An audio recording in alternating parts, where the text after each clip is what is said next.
Bible एक वर्ष में। नमस्कार, आप सबका बाइबल एक वर्ष में स्वागत है। आप सब ने जो कदम उठाया है प्रभु के वचन सुनने के लिए, यह हमारे जीवन के अंधेरों को दूर करेंगे और हमें प्रभु के प्रकाश में चलाएंगे। आज हम पहले कुरिन्थियों के नाम संत पौलुस के पत्र का अध्याय 5, दूसरे मकाबियों के ग्रंथ का अध्याय 1, यूना के ग्रंथ का अध्याय 1 और स्रोत ग्रंथ का 38वां स्रोत सुनेंगे। प्रभु का वचन सुनने से पहले आइए हम ईश्वर से प्रार्थना करें। हे प्रभु, हम आपका वचन सुनने वाले हैं। हमारे मन की आंखें खोलें और हमें आध्यात्मिक प्रज्ञा दें ताकि हम आपको जान सकें और आपके वचन के अनुसार अपना जीवन जिएं। यह हम मांगते हैं आपसे प्रभु यीशु के नाम, आमीन। कुरिन्थियों के नाम संत पौलुस का पहला पत्र अध्याय 5। व्यभिचार की एक घटना। आप लोगों के बीच हो रहे व्यभिचार की चर्चा चारों ओर फैल गई है। ऐसा व्यभिचार जो गैर यहूदियों में भी नहीं होता। किसी ने अपने पिता की पत्नी को रख लिया है, तब भी आप घमंड में फूले हुए हैं। आपको शोक मनाना और जिसने ये काम किया है उसका बहिष्कार करना चाहिए था। मैं शरीर में अनुपस्थित होते हुए भी आत्मा में आप लोगों के बीच हूँ। जिसने ये काम किया है मैं उसका न्याय कर चुका हूँ, मानो मैं वास्तव में वहां उपस्थित हूँ। और मेरा निर्णय यह है, प्रभु ईसा के नाम पर हम अर्थात आप लोग और मैं आत्मा से एकत्र हो जाएंगे और अपने प्रभु ईसा के अधिकार से उस व्यक्ति को शैतान के हवाले कर देंगे, जिससे उसके शरीर का विनाश हो किंतु प्रभु के दिन उसकी आत्मा का उद्धार हो। आप लोगों का आत्मसंतोष आपको शोभा नहीं देता। क्या आप यह नहीं जानते कि थोड़ा सा खमीर सारे सने हुए आटे को खमीरी बना देता है। आप पुराना खमीर निकाल कर शुद्ध हो जाएं, जिससे आप नया सना हुआ आटा बन जाएं। आपको बेखमीर रोटी जैसा बनना चाहिए, क्योंकि हमारा पास्का का मेमना अर्थात मसीह बलि चढ़ाए जा चुके हैं। इसलिए हमें ना तो पुराने खमीर से और ना बुराई और दुष्टता के खमीर से, बल्कि शुद्धता और सच्चाई की बेखमीर रोटी से पर्व मनाना चाहिए। मैंने आप लोगों को अपने पत्र में लिखा कि व्यभिचारियों से मेल जोल ना रखें। मेरा अभिप्राय यह नहीं था कि आप इस संसार के व्यभिचारियों, लोभियों, धोखेबाजों या मूर्ति पूजकों से कोई भी संबंध नहीं रखें। ऐसा करने के लिए आपको संसार को ही छोड़ देना होता। बल्कि मैंने लिखा कि यदि कोई भाई कहलाने वाला कोई व्यक्ति व्यभिचारी, लोभी, मूर्ति पूजक, निंदक, शराबी या धोखेबाज है, तो उसके साथ भोजन तक नहीं करें। बाहर वाले का न्याय करना मेरा काम नहीं, ईश्वर बाहर वालों का न्याय करेगा। घर वालों का न्याय करना आपका काम है। अपने बीच से दुष्ट को निकाल दो।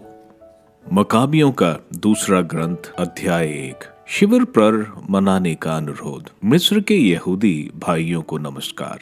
यरूशलेम और यहूदिया में रहने वाले यहूदी भाइयों की ओर से शांति और कुशल क्षेम की शुभकामनाएं। ईश्वर आपका भला करे और अपने उस विधान का ध्यान रखें जो उसने अपने भक्त सेवक इब्राहिम, इसहाक और याकूब के लिए निर्धारित किया था। वह आप सबको ऐसा मनोभाव प्रदान करे कि आप उसकी आराधना करते रहें और सारे हृदय और मन से उसकी आज्ञाओं का पालन करें। वह आपके हृदय में अपनी संहिता और आज्ञाओं के प्रति प्रेम भर दे, आपको शांति प्रदान करे, आपकी प्रार्थनाएं स्वीकार कर ले, आपको क्षमा कर दे और विपत्ति के समय आपका त्याग न करे। हम इस समय आपके लिए यही प्रार्थना करते हैं। 169वें वर्ष जब देमेत्रियुस राज्य कर रहा था, हम यहूदियों ने आपको यह लिखा था। इन दिनों हम पर घोर विपत्तियां पड़ी हैं। यासोन और उसके अनुयायियों ने पवित्र देश और राज्य के विरुद्ध विद्रोह किया, मंदिर का फाटक जलाया और निर्दोष रक्त बहाया है। तब हमने प्रभु से प्रार्थना की और उसने हमारी सुनी। हमने होम बलि और अन्न बलि चढ़ाई, दीप जलाए और भेंट की रोटियां मंदिर में रख दी। अब हम आपको फिर पत्र लिखकर 188वें वर्ष के किस्लेव महीने में शिवर पर्व मनाने का अनुरोध करते हैं। शुभकामना आर्तिबुलस को, जो अभियाजित याजकों के वंश तथा राजा पोतिमुलस के गुरु हैं, और मिस्र के यहूदियों को, यरूशलेम और यहूदियों के निवासियों तथा यूदा और परिषद का नमस्कार। आप स्वस्थ और साआनंद रहें। एंटियोक की हत्या का वर्णन। ईश्वर ने घोर विपत्तियों से हमारी रक्षा की और वह राजा के विरुद्ध हमारा सहायक रहा, इसलिए हम उसके बहुत कृतज्ञ हैं। उसने स्वयं उन लोगों को भगा दिया जो पवित्र नगर पर आक्रमण करने आए थे। उस सेना का सेनापति एक ऐसी सेना लेकर, जो अजय जैसी लगती थी, फारस गया था और वहां निनैया देवी के मंदिर में पुजारियों द्वारा टुकड़े टुकड़े कर दिया गया। निनैया के पुजारियों ने षड्यंत्र रचा। एंटियोक देवी के साथ विवाह करने के बहाने अपने सहचरों के साथ वहां आया। उसने सोचा कि इस तरह दहेज रूप में मंदिर की सारी संपत्ति उसके हाथ आ जाएगी। निनैया के पुजारियों ने मंदिर की संपत्ति निकालकर प्रदर्शित की और एंटियोक ने थोड़े ही लोग के साथ मंदिर के क्षेत्र में प्रवेश किया। उसके प्रवेश करते ही पुजारियों ने द्वार बंद कर दिया। फिर वे छत पर गुप्त दरवाजे खोलकर उन पर पत्थर फेंकने लगे और सेनापति को और उसके आदमियों को मार गिराया। इसके बाद उन्होंने एंटियोक के टुकड़े टुकड़े कर और उसके सिर काट कर उन्हें बाहर खड़े लोगों के सामने फेंक दिया। ईश्वर सदा सर्वदा धन्य है, उसने विधर्मियों की मृत्यु के हवाले कर दिया। नवतार एक अनोखे द्रव्य की प्राप्ति। किस्लेव मास के 25वें दिन हम मंदिर के शुद्धिकरण का उत्सव मना रहे हैं। आपको इसकी सूचना देना हमने उचित समझा, जिससे आप शिविर पर्व और उस अग्नि का स्मरणोत्सव मनाएं जो उस समय प्रकट हुई जब मंदिर और वेदी के निर्माता नेहमिया बलिदान चढ़ाते थे। जब हमारे पूर्वज फारस में निर्वासित किए जा रहे थे, तो उस समय के भक्त याजकों ने चुपके से वेदी की अग्नि को एक सूखे कुएं की एक ऐसी गुफा में छुपा दिया जिसका पता किसी को नहीं चल सका। बहुत वर्ष बाद ईश्वर को यह उचित जान पड़ा कि फारस के राजा द्वारा वापस भेजे हुए नेहमिया ने उन याजकों के वंशों को बुला भेजा जिन्होंने आग छिपाई थी और उसे ले आने का आदेश दिया। लेकिन उन्होंने आकर कहा कि हमें वहां आग नहीं बल्कि गदला पानी मिला है। तो नेहमिया ने उन्हें उसे ले आने को कहा। जब बलिदान की पूरी सामग्री रखी जा चुकी, तो नेहमिया ने याजकों से कहा कि वे लकड़ी और उस पर रखे हुए चढ़ावे पर वह पानी उड़े लें। उन्होंने वैसा ही किया। कुछ देर बाद बादलों के फट जाने से सूर्य प्रकट हुआ और वेदी पर से आग की लपटें जोरों से उठने लगी। सब लोग आश्चर्य करने लगे। जिस समय होम बलि जल रही थी, याजक और सभी लोग प्रार्थना कर रहे थे। योनाथान पहले प्रार्थना सुनाते थे और अन्य लोग नेहमिया के साथ उसके शब्द दोहराते थे। प्रार्थना इस प्रकार थी: प्रभु प्रभु ईश्वर, सबके सृष्टा, भीषण शक्तिशाली, न्यायी और करुणामय, तू ही राजा, तू ही भला है, तू ही दाता है, तू ही न्यायी है, सर्वशक्तिशाली और शाश्वत है। तू सभी विपत्तियों से इज़राइल की रक्षा करता है। तूने हमारे पूर्वजों को चुना और पवित्र किया। तू अपनी समस्त प्रजा इज़राइल के लिए चढ़ाया हुआ यह बलिदान स्वीकार कर। तू अपनी विरासत सुरक्षित रख और उसे पवित्र कर। हमारे निर्वासितों को एकत्र कर जो गैर यहूदी राष्ट्रों में दास है, उन्हें मुक्त कर। जो तिरस्कृत और उपेक्षित है, उन पर दया दृष्टि कर, जिससे गैर यहूदी राष्ट्र जान जाए कि तू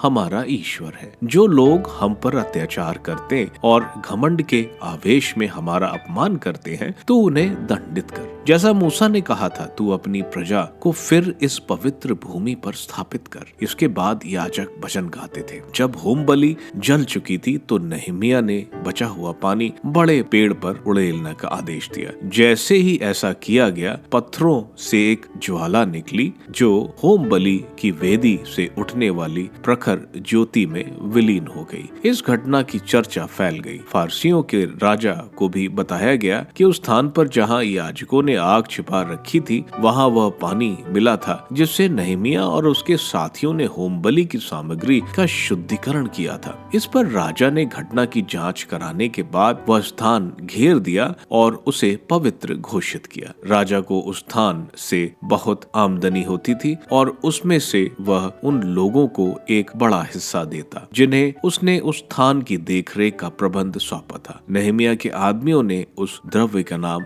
नफ्थार रखा जिसका अर्थ है शुद्धिकरण। प्राय लोग इसे नफ्थाय कहते हैं। योना का ग्रंथ अध्याय 1। योना को ईश्वर की पहली आज्ञा और योना का पलायन। ईश्वर की आज्ञा से योना प्रसन्न। प्रभु की वाणी अमित्य के पुत्र योना को यह कहते हुए सुनाई पड़ी, उठो, महानगर निनवे जाकर वहां के लोगों को डांटो, क्योंकि मैं उनकी बुराई को अनदेखा नहीं कर सकता। किंतु योना ने प्रभु के सामने से भागकर तर्शीश के लिए प्रस्थान किया। यह याफा पहुंचा और उसे वहां तर्शीश जाने वाला जहाज मिला। उसने किराया दिया और प्रभु के सामने से तर्शीश भागने के उद्देश्य से वह नाव पर सवार हो गया। प्रभु ने समुद्र पर जोरों की आंधी भेजी और समुद्र में ऐसा भयंकर तूफान पैदा हुआ कि जहाज टूटने को हो गया। मल्लाहों पर भय छा गया और वह अपने अपने देवताओं की दुहाई देने लगे। उन्होंने जहाज का भार कम करने के लिए सामान समुद्र में फेंक दिया।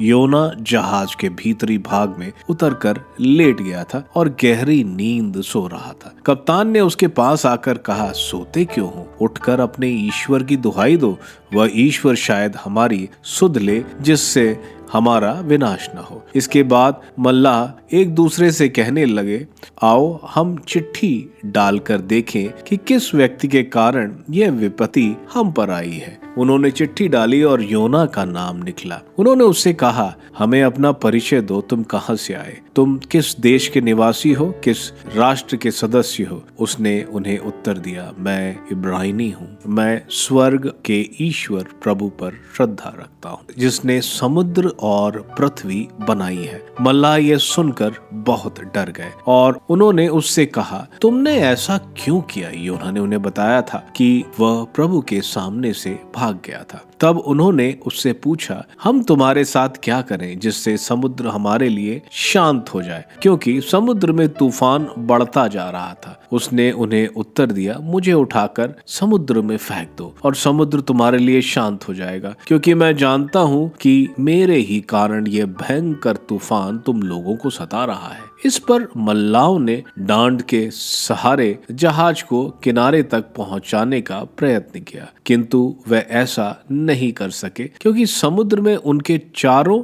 ओर ऊंची ऊंची लहरें उठने लगी। तब उन्होंने यह कहते हुए प्रभु से प्रार्थना की, प्रभु इस मनुष्य की हत्या से हमारा विनाश न हो। तू हम पर निर्दोष रक्त बहाने का अभियोग नहीं लगा, क्योंकि प्रभु तूने चाहा कि ऐसा हो। इस पर उन्होंने योना को उठाकर समुद्र में फेंक दिया और समुद्र शांत हो गया। मल्लाह प्रभु से बहुत डर गए। उन्होंने प्रभु को बलि चढ़ाई और मन्नतें मांगी। स्तोत्र ग्रंथ स्रोत 38। संकट में प्रार्थना। एक स्रोत दाऊद का स्मरण अर्थ में। प्रभु क्रुद्ध हुए बिना मुझे दंड दे, कोप किए बिना मेरा सुधार कर। तेरे बाणों ने मुझे छेदा है, तेरे हाथ ने मुझे मारा है। तेरे क्रोध के कारण मेरा सारा शरीर शत विक्षत है। मेरे पाप के कारण मेरे समस्त हड्डियां छीज रही हैं। मेरे अपराधों का ढेर मेरे सिर से भी ऊंचा हो गया है। भारी बोझ की तरह मैं उन्हें ढोने में असमर्थ हूँ। मेरी मूर्खता के कारण मेरे घावों में पीव पड़ गई और उनमें दुर्गंध आती है। मैं झुक गया हूँ, अत्यंत दुर्बल हूँ और दिन भर उदास चलता फिरता हूँ। मेरी कमर में जलन है, मेरा सारा शरीर अस्वस्थ है। मैं पंगु और टूटा हुआ हूँ, हृदय की पीड़ा से कराहता हूँ। प्रभु तू मेरे सब मनोरथ जानता है। मेरी आहें तुझसे छुपी नहीं है। मेरा हृदय धड़कता है, मेरी शक्ति चूक गई है, मेरी आंखों की ज्योति भी बुझ गई है। मेरे घाव देखकर मेरे मित्र और साथी मेरे पास नहीं आते, मेरे पड़ोसी दूर खड़े रहते हैं। जो मुझे मारना चाहते थे उन्होंने मेरे लिए फंदे बिछाए हैं। जो मेरी दुर्गति की कामना करते थे उन्होंने मेरे विरुद्ध षड्यंत्र रचा है, और वे दिन भर मेरी चुगली खाते हैं। मैं बहरे की तरह कुछ नहीं सुनता, गूंगे की तरह मुंह नहीं खोलता। मैं उस मनुष्य के सदृश बन गया हूं जो ना तो सुनता है और ना जवाब देता है। प्रभु, मुझे तेरा ही भरोसा है। प्रभु मेरे ईश्वर, तू अवश्य उत्तर देगा। मैं कहता था, उन्हें मुझ पर हंसने का अवसर ना मिले।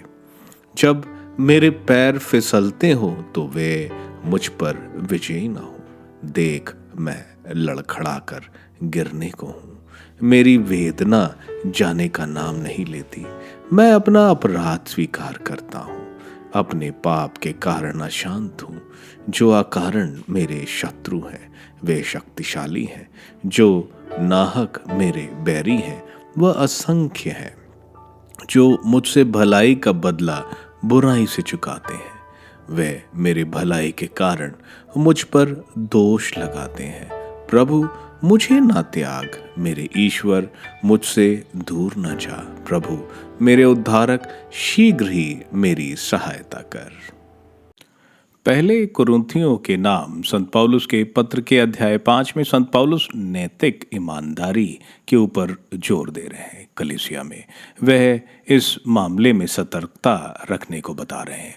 संत पौलुस कुरिन्थ की कलीसिया के एक व्यभिचार का केस बता रहे हैं जिसको सब जानते हैं। उस आदमी को कलीसिया से निकालने के बावजूद वे इस बात पर गर्व कर रहे हैं। संत पौलुस वहां मौजूद ना होने के बावजूद बोल रहे हैं कि वे उनकी कलीसिया के साथ आत्मा में हैं और उन्होंने जजमेंट दे दिया कि उसको कलीसिया से निकाल दिया जाए।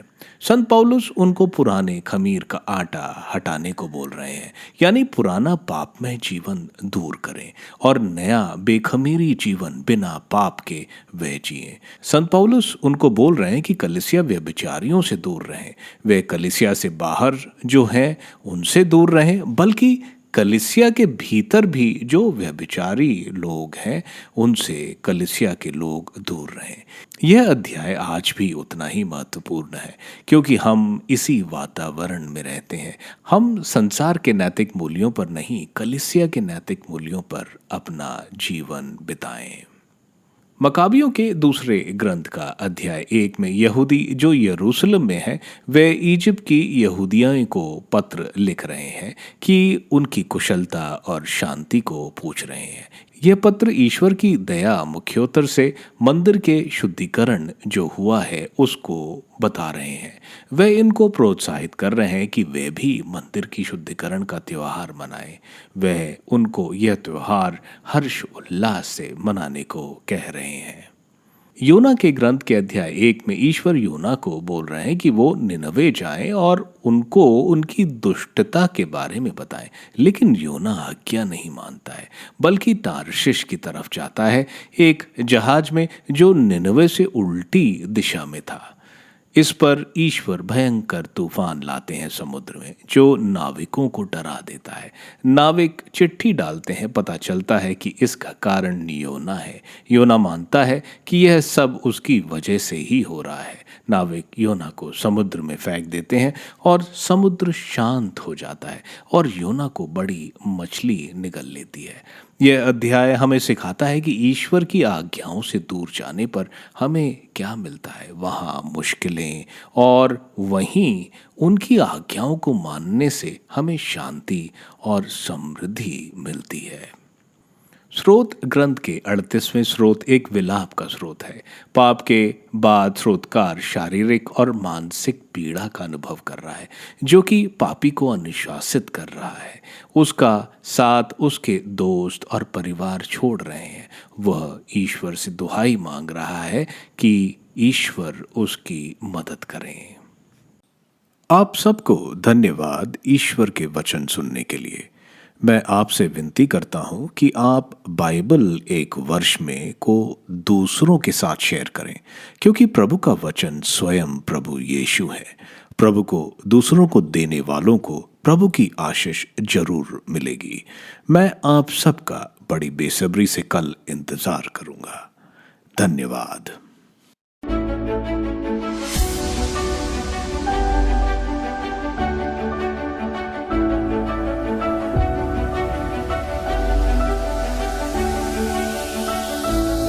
बाइबल एक वर्ष में